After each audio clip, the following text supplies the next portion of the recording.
As we get ready for storms here, millions of Americans facing more severe storms overnight, especially in the southeast. System brought destruction from Louisiana to Georgia, sending trees smashing into homes. In southeast Alabama, a suspected tornado destroyed part of a school there.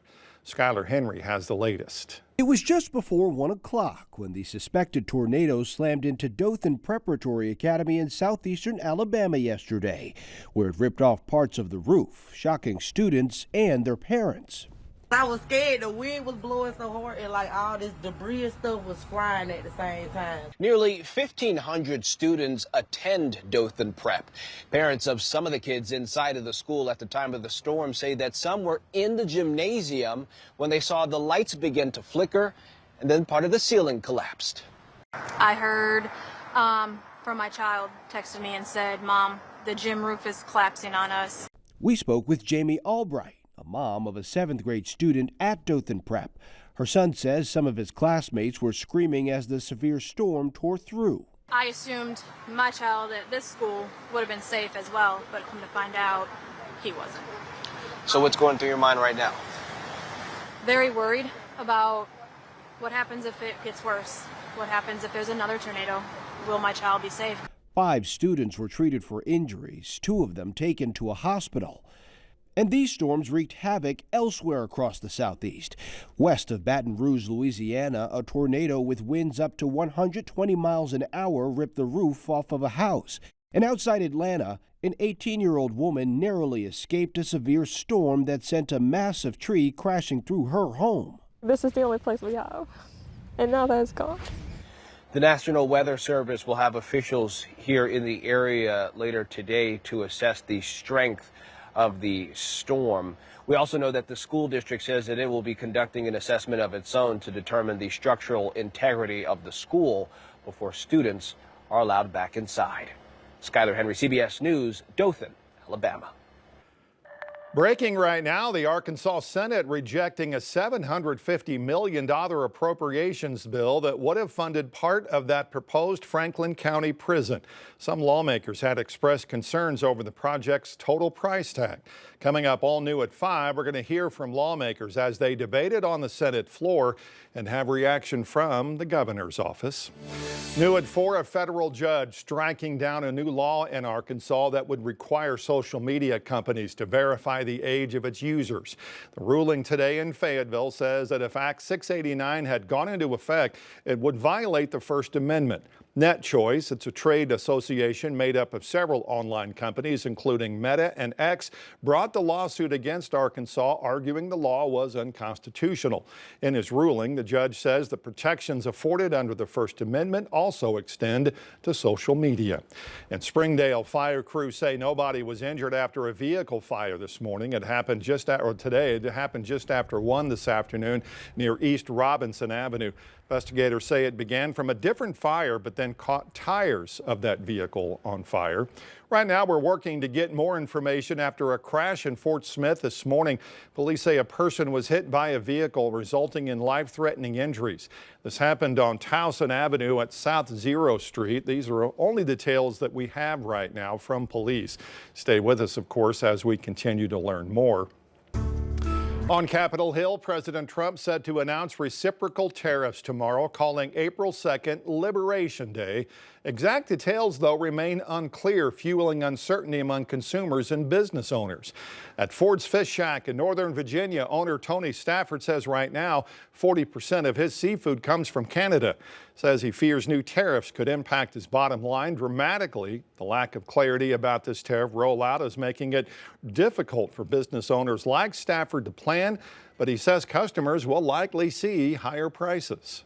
We've already seen price increases, a lot of price increases. You know, it's been 30, 40, 50% over the last 3 years.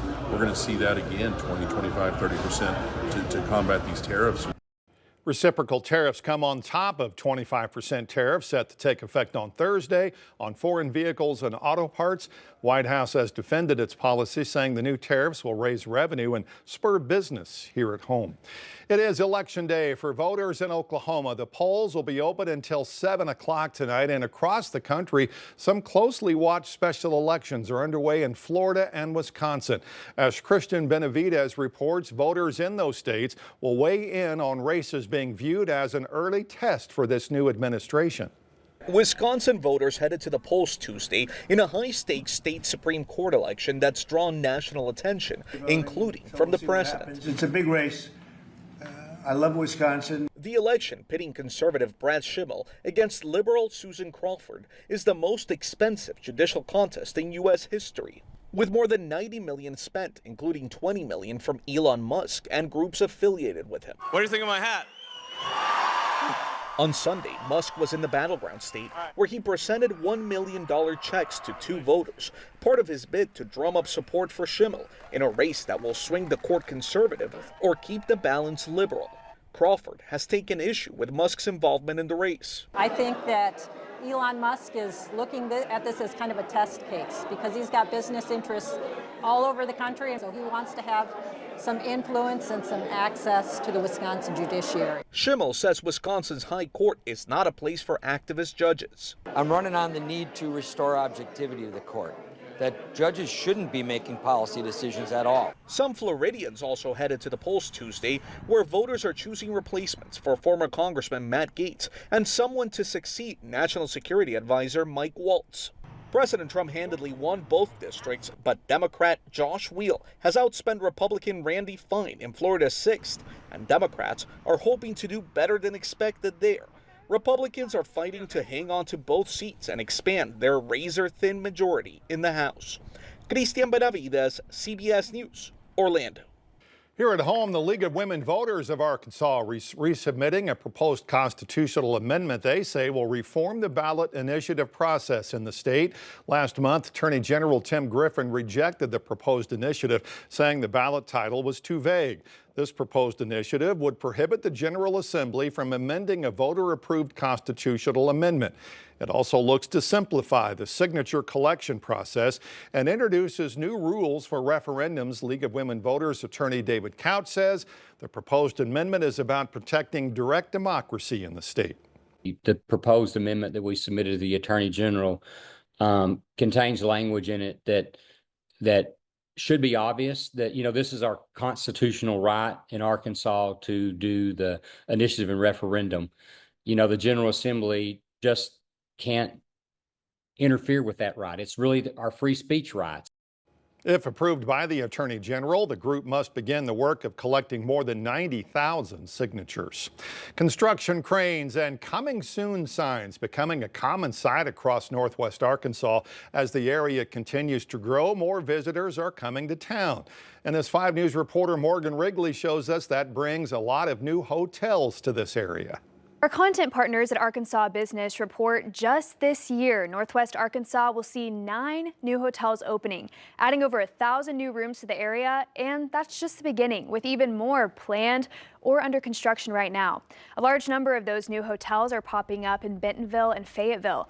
Kayleen Griffith, CEO of Visit Bentonville, says she believes that rise in demand is driven by a few factors. She points to the area's expanding events calendar, from sports to conventions to leisure travel, which is bringing more visitors.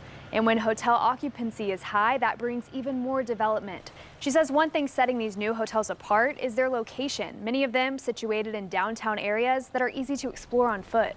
Even if you rode a bike, you could get to our trails within a 5-mile ride on our streets, through our trail system. The connectivity and the walkability is what is key for our community, and I think that has been our game changer. They're traveling for experiences. They're also traveling to areas like ours that the borders don't matter. They're looking for an experience. So one of the things I think we have wonderful in Northwest Arkansas is that our communities work really well together to cater to all of the visitors. And of course, having more visitors in the downtown areas brings more business to the local spots. Griffith told us that in Bentonville specifically, 1/4 of the patrons at local restaurants are visitors, but 50% of the spending at those restaurants comes from those same visitors. Morgan Wrigley, 5 News.